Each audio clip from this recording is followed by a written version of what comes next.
হ্যাঁ গো মা, বৃষ্টি পড়ছে, ভালোই বৃষ্টি পড়ছে। Hi friends, good morning. আপনারা সবাই কেমন আছেন? আশা করি সবাই ভালো আছেন। Welcome to my channel Kisan up Chandni. Welcome আপনাদের আরও একটা নতুন ব্লগে। সারাদিন কী করছি না করছি সবই জানতে পারবেন যদি সঙ্গে থাকেন আর পাশে থাকেন। তো চলুন দিনটাকে শুরু করি আপনাদের ভালোবাসা আর আশীর্বাদ নিয়ে। সকালে উঠে কিন্তু আমার ঠাকুর পুজো, ফুল তোলা সবই হয়ে গেছে, মানে পুজো হয়নি, বাট সকালবেলা উঠে যে আমি ঠাকুরের নাম নেই, আজকে মঙ্গলবার, বজরংবলী বজরংবলী হনুমান চালিসা পাঠ করা সবই হয়ে গেছে। আর সকালে উঠেই দুটো বেনুনি করে নিয়েছি। আর ওয়েদারটা ঠান্ডা ঠান্ডা যাচ্ছে, বৃষ্টিও হচ্ছে, তাই খোপা করে নিই। সবসময় চুল কুটিয়ে রাখতে রাখতে না চুলগুলো নষ্ট হয়ে যাচ্ছে আর চুল উঠেও যাচ্ছে। তো সেই কারণে আজকে দুটো বেনুনি করে নিয়েছি। বাসে তুলতে যাওয়ার আগে আমার চুল খোপা করে নিই। তো চলুন এখন তার মধ্যে এখন যেটা করবো, নেহার টিফিন বানাবো। চলুন নেহার টিফিন কী বানাচ্ছি না হচ্ছে সবই আপনাদের শেয়ার করবো। সারাদিন কী করছি না করছি সবই আপনাদের শেয়ার করবো, আপনারাও জানতে পারবেন যদি সঙ্গে থাকেন আর পাশে থাকেন। তো চলুন দিনটাকে শুরু করি আপনাদের ভালোবাসা আর অনেক অনেক অনেক আশীর্বাদ নিয়ে। তো এখানে 1 কাপ চাল নিয়ে নিয়েছি, আর এখানে ওটা কারি পাতা নিয়ে নিয়েছি, জিরে রাইস আর পনির ভুজিয়া বানিয়ে দেবো। আর এই বাটারটা দিয়ে পনির ভুজিয়াটা বানাবো। জিরে রাইসে একদম প্লেন সাদা তেল দিয়েছি। এখানে পনির ভুজিয়াটা বসিয়ে দিয়েছি। এই জিরে গুঁড়ো একটু, লঙ্কা গুঁড়ো একটু, হলুদ গুঁড়ো অল্প অল্প করে দিয়েছি সবই। আর এখানে কিন্তু জিরে রাইসটা প্রায় হওয়ার মধ্যে, একটু লেবু চিপে দেবো এখন শুধু। এখানে টমেটো ক্যাপসিকাম কিছু দিলেও খাবে না, একদম নর্মাল পাতি কসুরি মেথি জিরে ফোড়ন দিয়ে করা আছে, পনিরকে গ্রেটেড করে করা আছে। এটা বন্ধ করে দেবো, একটু ঠান্ডা হোক। আর এই যে জিরে রাইসও কমপ্লিট আমার, এটা এখন শুধু ওকে দিয়ে দেবো। এর মধ্যে পাতি লেবু, একটু নুন দিয়ে দিয়েছি, জিরে আর কারি পাতা। আর ফ্রেন্ডস, তো নেহার টিফিন সব কমপ্লিট হয়ে গেছে। এখন মা চা বানাচ্ছে, একটু চা খাবো। আর এই তো বৃষ্টি হচ্ছে। নেহার রেনকোটটা কেনা হয়নি কালকে, এটা ভুল হয়ে গেছে আমার। কালকে রেনকোটটা কেনা হয়নি, কিনে নিলে ভালো হতো। আজকে একটা রেনকোট আর নেহার কিনতেই হবে, নইলে এই বৃষ্টি বাদলের দিনে স্কুল করতে অসুবিধা হবে। কারণ বাস যেখানে ছাড়বে সেখান থেকে অনেকটাই যেতে হবে নেহাকে স্কুল করার জন্য। তো ছাতি তো দিলে ভিজে যাবে, দেওয়া যাবে না, এবার ওটাই দেখতে হবে। বাসের থেকে বাস তো অনেকটাই আগে নামিয়ে দেয়, আবার প্রবলেম। নিয়েছিলাম খেতে হয়, কিন্তু বাবার তো চিনি আছে বিস্কিটার মধ্যে। আর এই যে চা, লাল চা ছাড়া সে দুধ চা মায়ের ইয়েতে জুটলো না। আচ্ছা, আমি খাওয়া ছেড়েও দিয়েছি, বাট আজকে একটু খাচ্ছি। হরলিক্স খেতে ইচ্ছা করছে না, শরীরটা ভালো লাগছে সেই কারণে। চলুন তা চা বিস্কুটটা খেয়ে নিই। আর মা গোটা কৌটা নিয়ে বিস্কুট নিয়ে বসেছে। হ্যাঁ, তুমি দেখছো না স্কিনে? আমি অত এরকম বুঝতে পারি না বাবু। মুখ দিব তো? ঠাকুরের নাম নিয়ে নে। পরম পিতা জয়, গুরুদেবের জয়, রাম কৃষ্ণ সারদা মা, ওম পরমানন্দ ঠাকুর রক্ষেকার, ওম সমাধি শ্রীকৃষ্ণ নারায়ণ গুরু গোপাল দেবাদেবের মহাদেব ভগবান শ্রীকৃষ্ণ, হর হর মহাদেবের জয়, হর হর মহাদেবের জয়, হর হর মহাদেবের জয়। শিব শক্তি, শিব শান্তি, শিব আনন্দ, শিব হাসি, রক্ষেকার নারায়ণ। চামচ নে, চামচ নে, চামচ। আর মনে করে চামচ দিয়ে দিস।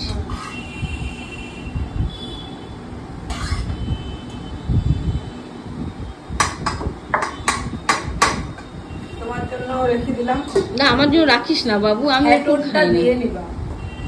তুমি একটু কথা কি বলবা, খিদা পেয়েছে না? খিদা তো পেয়েছে, খিদা এখন জল খেলাম, চা খেলাম, খিদাটা মরলো। তারপরে আবার ইয়ে করি, পূজা পার্বণ করে নিই, খিদা তো পাবেই। খিদা না পেলেও খেতে হবে, এটাই হচ্ছে কথা।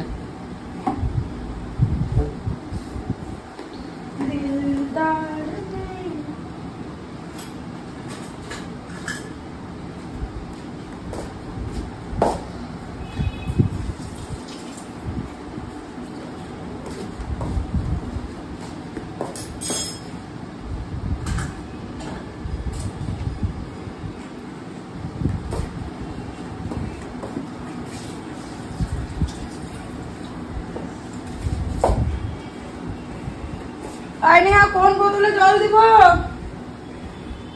রাধে রাধে।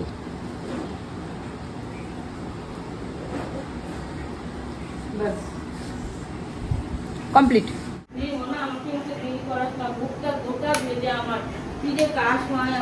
হাই ফ্রেন্ডস, তো নেহার টিফিন সব গোছানো হয়ে গিয়েছে আর নেহাও রেডি হয়ে গিয়েছে। এখন যাব নেহাকে বাসে তুলবো, দেন এসে রান্নাবান্না করবো। তো চলুন, রান্নাবান্না নেহাকে দিয়েছে, রান্না নেহা কিছুক্ষণ দেরি আছে। হ্যাঁ ফ্রেন্ডস, তো বেরোচ্ছি। নেহার ব্যাগটা নিয়েছি এই ঘরে, তো মনে হচ্ছে এই ঘাটটা পুরো ছিঁড়ে যাচ্ছে, টান লাগছে। যেটা যেই বয়সে সেই বয়সেই মানায়, অসহ্য লাগছে আমার। আর চুলটা খুলিনি, এরকম করেই চলে যাচ্ছি, বৃষ্টি পড়ছে। চুল দিয়ে চলে আসি।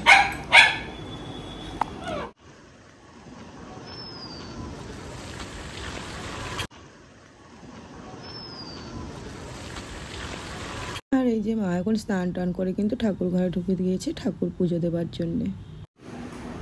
হ্যাঁ ফ্রেন্ডস, তো মা পূজা করেছে। আমি সকালবেলা ঠাকুর ঘরে সব কাজ টাজ করে দিয়ে এসেছি। আমি বললাম আমি আর ঢুকবো না। আর হ্যাঁ, প্রণাম তো অবশ্যই আরেকবার করবো, স্নান টান আরেকবার যখন করবো তারপরে। আর রান্না করবো যে গতকাল ছানা নিয়ে এসেছিলাম, ছানাটা রান্না করবো। তো প্রতিদিনই তো ছানা ওই মোটামুটি আদা জিরে বাটা, মানে ছানার কোপ্তে যখন করি আদা বাটা জিরে বাটা এসব দিয়েই করি। তো আজ ইচ্ছে আছে একটু পোস্ত দিয়ে করব, পোস্ত বাটা দিয়ে। জানি না কেমন লাগবে, ফার্স্ট টাইম করবো। তো ছানাটা বের করে দিই। আর ছানা আমার গোগরও খুব প্রিয়। আর ছানার এখন দামটাও কম আছে, 100 টাকা কিলো, 100, 110, 120 এরকম।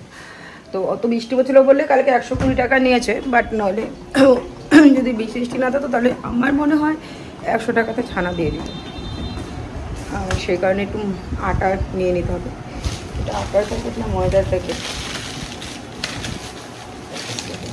আটা আছে। তো চলুন আটাটা আগে চেলে নিই ফ্যান অফ করে। দিলাম আর চেলেছি। এই দেখো গণেশেরই কিন্তু আটাটা, কিন্তু কত কিছু বেরিয়েছে।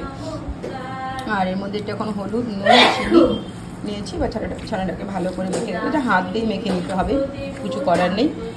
কারণ এটা ঠিক মতন মাখাটা না হলে বড়াগুলো ভালো হবে না। তো চলুন এটা মেখে নিই এবার।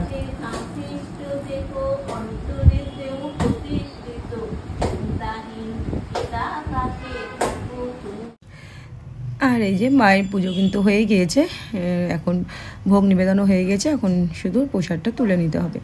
আর এখানে আমি একটু সাদা তিল ঢেলে নিয়েছি। সাদা তিলের মধ্যে 2 প্যাকেট পোস্ত মিশিয়ে দিব, একটা ছোটো একটা বড়ো।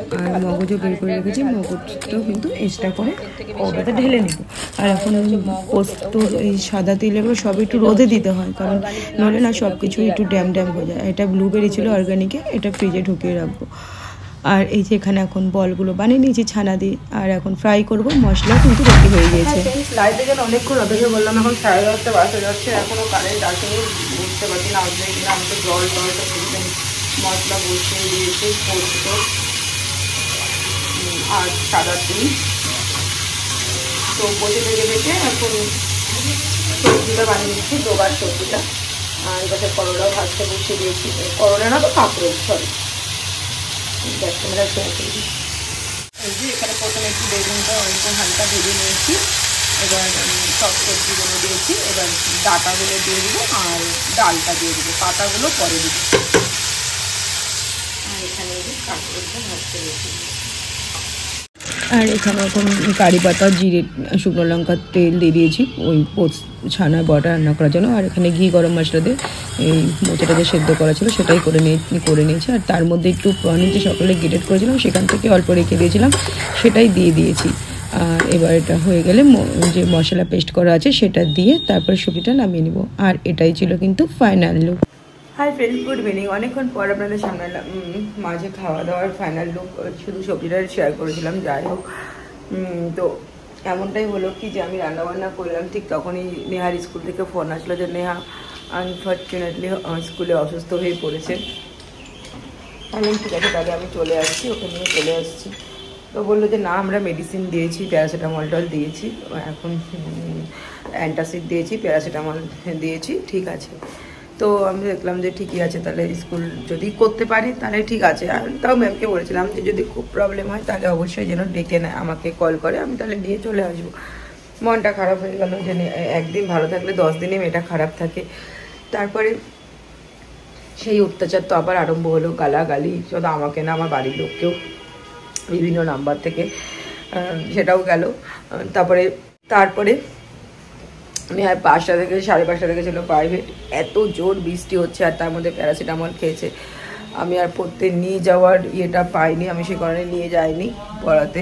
কি বৃষ্টির জলটা পড়লে যদি আরও ভেজে মানে জ্বর টর আসে, ওটা মানে জ্বর ওই জন্য ঠিক না, মানে ওই বৃষ্টিটা জোরে পড়ছিল সেই কারণে আর বেরোইনি আমি। আর সত্যি তখন খুব জোরেই বৃষ্টি হচ্ছিল। তারপরে বললাম যে গালাগালি ভয় দেখানো এগুলো আরম্ভ বললাম, থাক এত বৃষ্টির জল কাদার মধ্যে তাহলে আর গিয়ে লাভ নেই। আর এখন তো সন্ধে প্রার্থনা, সন্ধে দিব। আর এখন কিন্তু অনেক রাত, বৃষ্টি এখনও পড়ছে, বাট আমাকে এখন বেরোতে হবে, এমার্জেন্সি থানায় যেতে হচ্ছে। কারণ ওই গালাগালি যে আমাকে করে সে বাড়ির পাড়ার মানুষকে করে নিচ্ছে। এখন বাজছে দেখুন 11:01, আর এই সময় আমাকে থানায় আসতে হয়েছে একা একটা মেয়ে হয়ে। মানে এই যে কী যে অশান্তি, আমি আর পারছি না সহ্য করতে। ফ্রেন্ডস তখন বাড়ি যাচ্ছি, হয়ে গেল আমার থানায় কাজ। এত শয়তানি করছে, এত জ্বালাচ্ছে, মানে বলার কথা না। আর সবাইকে ফোন করে গালাচ্ছে, যখনই কেউ রেসপন্স করছে ওর ফোনে তখনইও আমার সাথে রিলেশন আছে এরকম একটা কথা বলে দিচ্ছে সবাইকে। অনেস্টলি বলছি আপনাদেরকে, মানে আমি এত জ্বালানা নিতে পারছি না, বা মনে হচ্ছে নাকি আমি বিষ খেয়ে মরে যাই, এত সহ্য করতে পারছি না, মানে মাত্রায় বাইরে জ্বালিয়ে যাচ্ছে। যেই দাদাকে আজকে দিদিকে গালিয়েছে, সেই দিদির দাদা যখন ফোন করেছে এখন এত রাতে, তখন বলছে যে এত বাজে ভাষাতে আমাকে মানে এত রিলেশন একটা কথা বলেছে, ও ভাবছে যে তার এটা ও কেন বললো। এবার আমি তো মানুষকে বোঝাতে পারছি না যে ব্যাপারটা কি, বা কেউ যদি কারো করতে চায় তাহলে এরকমই করতে পারে। মানে আমার মান সম্মান আত্মসম্মান সব গুলাই মিশিয়ে দেবো, সব বলতে মিশিয়ে দেবো। এবার আপনাদের কাছে আমি ফেস রিভিল করে দিব, আপনারাও সতর্ক থাকতে পারেন। মানে এরকম মানুষকে যদি কেউ চিনে থাকেন, আমার যারা ভিউয়ার্স আছে তারা সতর্ক হতে পারবেন। আমি বাড়ি চলে এসেছি। সকালে ভিডিওটা কন্টিনিউ করতে পারিনি, আর এখন কিন্তু পরের দিন বুধবার সকালবেলায় থানাতে ডেকে নিয়েছে, তাই আসতে হয়েছে। ডেকেছিল, আমার মান সম্মান সব ধুলোর সাথে মিশে গেল। এটা গন্ডগোল কিন্তু আমার পাড়ার লোককে গালিয়েছে সেটা নিয়ে।